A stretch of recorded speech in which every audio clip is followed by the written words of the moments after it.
প্রবীর মিত্র sir একজন প্রখ্যাত গুণী অভিনেতা ছিলেন। জানাজা অংশগ্রহণ করার জন্য আমরা দেখতে পাচ্ছি গাড়ি থেকে নামতেছে চিত্রনায়ক আলমগীর স্যার। প্রবীর মিত্র স্যার কিন্তু বাঙালির সংস্কৃতির একটা অমূল্য রত্ন ছিলেন। তার মৃত্যুর পর তার জানাজায় অনেক গুণী শিল্পী অংশগ্রহণ করলেন। এখন কথা বলছেন প্রবীর মিত্র স্যারের ছেলে। স্যার তার কাজের মাধ্যমে সবার কাছে পরিচিত ছিলেন। তার পারিবারিক জীবন সাধারণত গণমাধ্যমে তেমন একটা আলোচনাই হয়নি। স্যারের মৃত্যুর পর তার ছেলের স্মৃতি এবং শোক দুঃখ এটাই স্বাভাবিক ছিল। এই ধরনের ঘটনা প্রত্যেকটা সন্তানের জন্যই অত্যন্ত যন্ত্রণাদায়ক এবং হতাশার। মিশা সওদাগরের অনুভূতি গভীর শোক এবং দুঃখে ভরা ছিল। মিশা সওদাগর দীর্ঘদিনের সহকর্মী ছিলেন। তার শিল্পী এবং সহকর্মী হিসেবে তাদের মধ্যে কিন্তু গভীর শ্রদ্ধার একটা জায়গা এবং ভালোবাসার সম্পর্ক ছিল। প্রবীর মিত্রর সঙ্গে বহু চলচ্চিত্রে কাজ করেছেন তিনি। প্রবীর মিত্র স্যারের মতো একজন কিংবদন্তি চলে যাওয়া শুধুমাত্র তার কিন্তু পরিবারের জন্যই নয়, চলচ্চিত্র অঙ্গনে সকলের জন্য একটি অপূরণীয় ক্ষতি হয়ে গেল।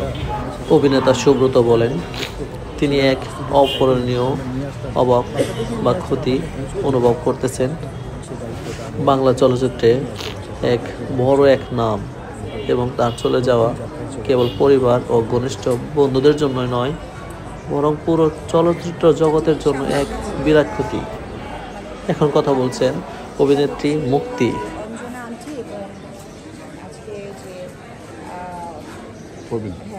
আমাদের যে প্রবীর মিত্র মামা, ওনাদের যে মৃত্যু হলো, ওনাদের লাস্টটা অন্তত দেখতে আসা উচিত ছিল সবার, প্রত্যেকটা শিল্পী। হ্যাঁ, এটা আমার কাছে আমি অনেকজনকেই দেখিনি। হ্যাঁ, এখন অনেকে হয়তো বলবেন যে আমার এই সমস্যা ছিল, সেই সমস্যা ছিল, জ্বর ছিল, ঠান্ডা ছিল, ঝড় তুফান আসলেও আসা উচিত ছিল যে আমরা দেখতে যাব। যখন মানুষ বেঁচে থাকে, যখন একসাথে কাজ করে, তখন একে অপরকে ছাড়া কিচ্ছু বোঝে না। যখন অসুস্থ হয়ে বিছানায় পড়ে যায়, তার যখন মৃত্যু হয়, তখন দেখা যায় সেখানে জোহরের নামাজ আদায় করতে পারেন। আর পাশাপাশি একটি জিনিস রিকোয়েস্ট করবো যে অনেক চিন্তার একটা ব্যাপার, একটা ভাবনার ব্যাপার। কারণ একজন গোলাম মোস্তফা, একজন হুমায়ুন ফরিদি, একজন প্রবীর মিত্র, মানে এনাদের জায়গাগুলো আসলে জায়গা নিতে পারে না। এই জায়গাগুলোর কি হবে এটা আসলে খুবই একটা ভাবনার ব্যাপার। কারণ এনারা আমাদের দিক নির্দেশনা দিয়েছেন, এনাদের কাছ থেকে আমরা শিখেছি। আর প্রবীর মিত্র কাকুর সাথে কিন্তু আমি বেসিক্যালি চলাফেরা করতে পারি। এই যে ছেলেটা দেখছেন, ওনার ছেলে মিঠুন, ওকে আমি কোলে নিয়েছি, বোনকে আমি কোলে নিয়েছি। মানে আমরা পুরান ঢাকায় আমি শিক্ষক সমিতির পাশে ছিলাম, আমরা 60 নম্বর লক্ষ্মীবাজার আমাদের বাসা ছিল। ওর মার সাথে মধ্যে প্রতিদিনই দেখা করতে পারতো, মানে খুবই একটা পারিবারিক সম্পর্ক ছিল। কিন্তু পরে বড় হওয়ার পর হয়তো যে যার মতো খ্যাতিমান অভিনেতা প্রবীর মিত্র, এই যে দেখতে পাচ্ছেন এটা হচ্ছে ফ্রেজিং গাড়ি। এই গাড়ির ভিতরে ওনার মৃত দেহ পড়ে আছে। ওনাকে এখন প্রবীর মিত্র নামের পাশে যোগ হয়ে গেছে লাশ শব্দটি। ওনাকে আর বাংলাদেশের চলচ্চিত্রে, বাংলাদেশের মুভিতে আর কখনো দেখা যাবে না। এই সেই ফ্রেজিং গাড়ি, যে গাড়ির ভিতরে ওনার লাশটা রয়ে গেছে এবং সবাই ওনার আত্মার জন্য দোয়া করবেন। ফ্রিজিং গাড়ির ভিতরে তাকে দেখতেছেন চিত্রনায়ক বাপ্পি। উনি প্রবীর মিত্র স্যারের লাশটাকে দেখতেছে অবাক দৃষ্টিতে। প্রবীর মিত্র মতো একজন কিংবদন্তির সঙ্গে কাটানোর সময়ের স্মৃতি এবং তার কাছ থেকে পাওয়া শিক্ষা, পরামর্শ এবং ভালোবাসা নিশ্চয় বাপ্পিকে গভীরভাবে প্রভাবিত করেছে। এখন ফ্রিজের গাড়ির ভিতর থেকে প্রবীর মিত্র লাশটা বের করতেছে জানাজার জন্য, এবং সমস্ত শিল্পী মানে কৌশলী যারা আছে তারা দেখবে এবং সেই সাথে জানাজা নামাজটা আদায় হবে। স্যারকে আর কখনো দেখা যাবে না, ভাবতে কেমন লাগে। 1960 দশক থেকে 2000 দশক পর্যন্ত বাংলা চলচ্চিত্রে অভিনয় করেছিলেন তিনি।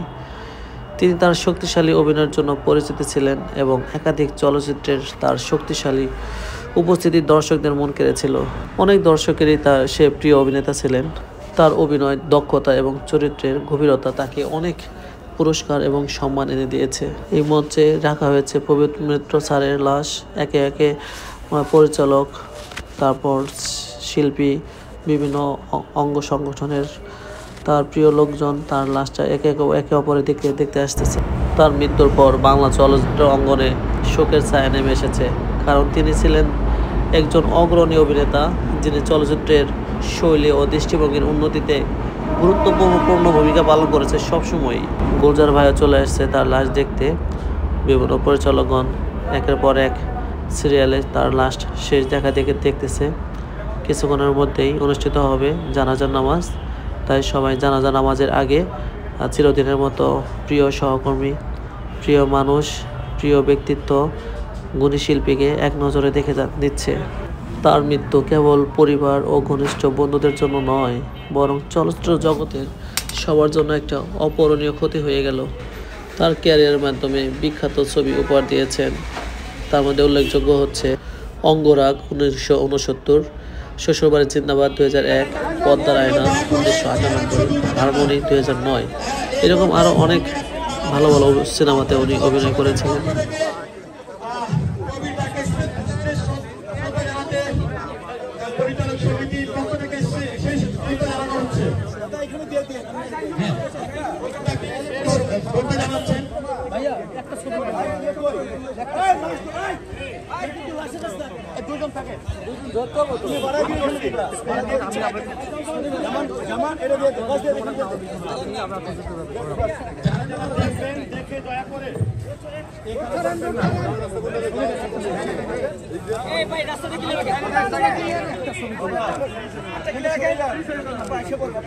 পরিচালক সমিতির পক্ষ থেকে শ্রদ্ধা জ্ঞাপন করলেন।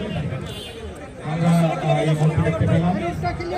আমি একটু সকলকে চেষ্টা করছি যে আপনারা যারা দেখতে চান বা যারা ফুলের শ্রদ্ধা জানাতে চান তারা লাইনে এসে আপনারা শ্রদ্ধা জানাতে পারেন, কিংবা তাদেরকে দেখতে চান তারাও চলে আসতে পারেন।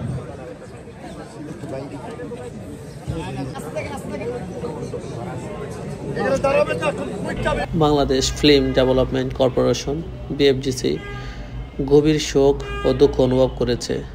বিএফডিসিতে যা বাংলাদেশের চলচ্চিত্র শিল্পের কেন্দ্রস্থল, প্রবীর মিত্রের মতো একজন কিংবদন্তি অভিনেতাকে হারানো এটা খুবই বেদনাদায়ক। তিনি ছিলেন বাংলা চলচ্চিত্রের অন্যতম গুরুত্বপূর্ণ অভিনেতা। মৃত্যুর পর বিএফডিসির পক্ষ থেকে শোক জানিয়েছে এবং তার কর্মের প্রতি শ্রদ্ধা নিবেদন করেছে। চলচ্চিত্র নির্মাণের জন্য বিভিন্ন প্রযোজনা এবং পরিচালকের পাশাপাশি বিএফডিসি কর্মীদের কাছেও এটি ছিল একটি দুঃখজনক ঘটনা, কারণ তারা তার সঙ্গে অনেক বছর কাজ করেছেন এবং তার অভিনয়ের গুণাবলী অনেকের জন্য অনুপ্রেরণার উৎস ছিল। মাদ্রাসার ছেলেগুলো আসছে তাকে দেখতে, মাদ্রাসার ছেলেদেরও কাছে সে একজন প্রিয় অভিনেতা ছিল। তাদের কাছ থেকে বিশেষ সতর্কর ভাই বলতেছে যে তারা যেন একটু দোয়া করে যায়। তারা আসলে অনেকটা ছোট। আলমগীর এবং প্রবীর মিত্র দুজনেই বাংলা চলচ্চিত্রের এক সময়ের জনপ্রিয় এবং প্রতিষ্ঠিত অভিনেতা ছিলেন। তারা একে অপরের সহকর্মী ছিলেন বটে এবং অনেক চলচ্চিত্রে একসঙ্গে কাজ করেছেন। আলমগীর স্যার তার প্রতি শ্রদ্ধা এবং ভালোবাসা প্রকাশ করেছেন এবং তার অবদান ও স্মৃতির প্রতি যথেষ্ট পরিমাণে সম্মান জানিয়েছেন। তার কাছ থেকে আলমগীর স্যার অনেক কিছু শিখেছিলেন এবং একে অপরের দীর্ঘদিন পাশাপাশি কাজ করার কারণে তাদের মধ্যে একজন আরেকজন সম্পর্কে অনেক বেশি তারা একে অপরকে জানতে পেরেছেন এবং বুঝতে পেরেছেন।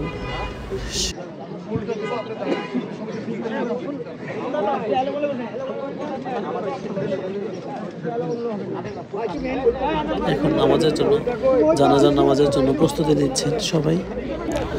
প্রবীর মিত্র স্যার তার ধর্মের বিষয়ে বেশ আলোচনা সমালোচনা রয়েছে।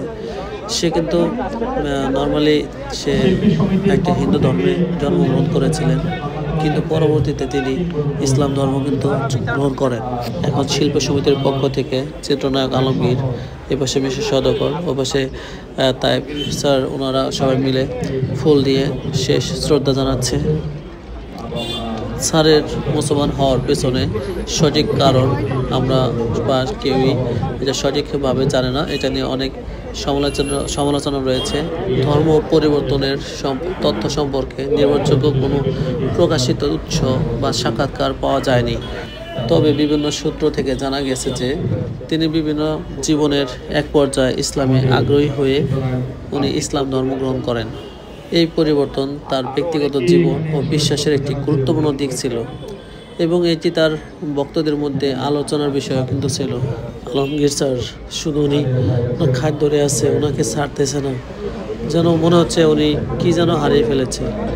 উনি এখান থেকে কিভাবে সামনের দিকে অগ্রসর হবে সেটাও যেন ওনাকে কেউ না কেউ বলে দিচ্ছে।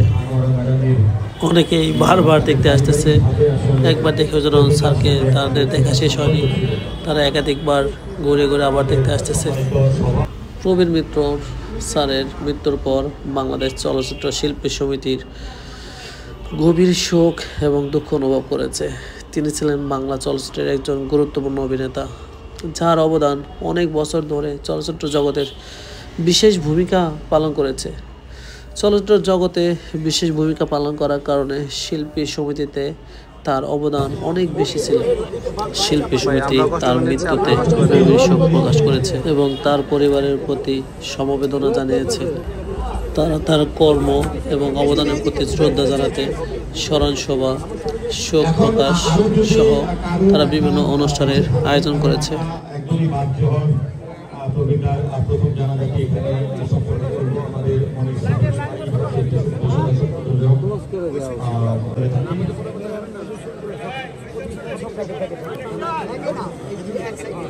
আমি আবারও মিডিয়া কর্মী ভাইদেরকে বাংলাদেশ চলচ্চিত্র, তিনি আমার প্রিয় অভিনেতা ছিলেন এবং আমার প্রিয় ব্যক্তিত্ববানদের ভিতর উনি একজন ছিলেন।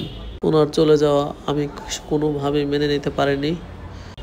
তার অভিনয়, ব্যক্তিত্ব অনেক কিছু শিখিয়েছে এবং অনুপ্রাণিত করেছে। তার মৃত্যুতে চলচ্চিত্রের একটা বিশাল ক্ষতি হয়ে গেল। আমার কাছে খুবই একটা শূন্যতা লাগতেছে। এই এফডিসির ভিতরে একটা বড় ক্ষতি হয়ে গেল, যে ক্ষতিটা আর পূরণ করা যাবে না। এখন ইমাম সাহেব চলে আসবে, জানাজা নামাজ আদায় হবে, সবাই জানাজার নামাজে দাঁড়িয়ে গেছে। এখান থেকে হয়তো ওনাকে শেষ শ্রদ্ধা জানাবে প্রযোজক সমিতির সভাপতি, সম্ভবত নাকি সেক্রেটারি, যাই হোক প্রযোজক সমিতি থেকেও তাকে শেষ শ্রদ্ধা জানানো হচ্ছে। স্যার 1944 সালে 20 সেপ্টেম্বর কলকাতায় জন্মগ্রহণ করেছিলেন। শৈশব থেকে তিনি অভিনয় আগ্রহী ছিলেন এবং অভিনয় করার জন্য সেই সময় কলকাতাতে উনি গিয়েছিলেন। প্রবীর মিত্র স্যার কিন্তু থিয়েটারের মাধ্যমেই উনি অভিনয় শুরু করেন। পরে আস্তে আস্তে সে চলচ্চিত্রে পা রাখা শুরু করেন। স্যারের ছেলে সবার উদ্দেশ্যে বলতেছে যে স্যারের কাছে যদি কেউ কোনো পাওনা থেকে থাকে, স্যারের ছেলেকে বললে সে এটা সমাধান করে দেবে, সেটা সে দিয়ে দেবে এবং সবার উদ্দেশ্যে স্যারের জন্য সবার কাছে মাপ চেয়েছে উনি। এখন কথা বলতেছে মিশা সওদাগর, ওনার নেতৃত্বে এই জানাজা নামাজটা অনুষ্ঠিত হলো এবং এখন আমাদের যে ইমাম সাহেব দেখতে পাচ্ছেন, উনি এখন সবাইকে জানাজার নামাজের নিয়মটা বলে দিচ্ছে যেন সবাই সুন্দর করে জানাজার নামাজটা পড়তে পারে। কিন্তু দুঃখের বিষয় হলো জানাজার নামাজে যারা দাঁড়িয়েছিল তাদের সবারই পায়ের যে কাপড় ছিল সেই কাপড়গুলো দেখেন টাকনোর নিচে। কেউই কোনো একজন শিক্ষিত ব্যক্তি বা আলমগীর স্যার থেকে শুরু করে এপাশে গুরুত্বপূর্ণ ব্যক্তিত্ব ছিল, তাদের নাম আমি নাই বলি তা, এবং আমরা শুনেছি বা জেনেছি সবসময় যে মিশা সওদাগর উনি 5 ওয়াক্ত নামাজ পড়ে, উনি অনেক পরেজগার, অথচ উনিও কিন্তু টাকনোর নিচে কাপড়ে নিয়েই নামাজে দাঁড়িয়েছে এবং আপনারা খেয়াল করে দেখেন উনিও কিন্তু ওইভাবেই নামাজ শেষ করবে। এখন জানাজার নামাজের নিয়মগুলো শুনে নেই। জানাজার নামাজ করে শহীদ এই ইমামের পিছনে এই মায়েদের জন্য দোয়া করতেছি, আল্লাহু আকবার। জানাজার নামাজ করে শহীদ এই ইমামের পিছনে এই মায়েদের জন্য দোয়া করতেছি, আল্লাহু আকবার।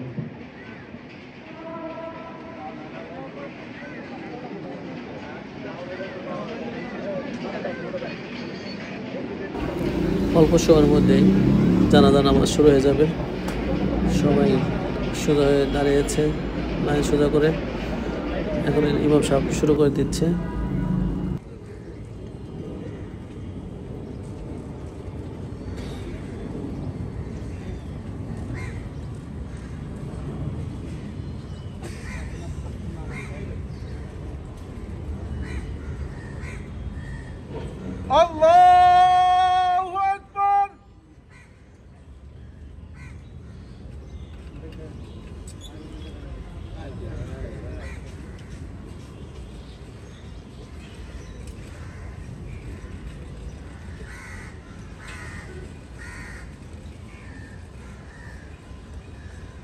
আল্লাহু আকবার।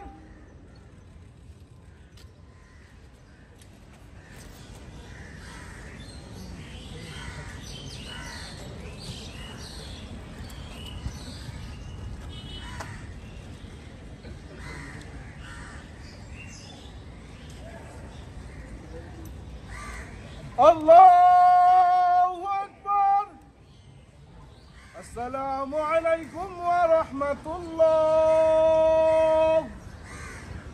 আসসালামু আলাইকুম ওয়া রাহমাতুল্লাহ। জানাজা নামাজ শেষ হয়ে গেল। এখন চিত্রনায়ক ইলিয়াস খান তার সম্পর্কে, চলচ্চিত্রে তার অবদান সম্পর্কে বিশ্লেষণ করতেছে। বিভিন্ন সাংবাদিকের কাছে তার অবদান কোনোভাবে শেষ করার মুখে বলে শেষ করার মতো না। ভালো লেগে থাকলে সাবস্ক্রাইব করুন প্লিজ।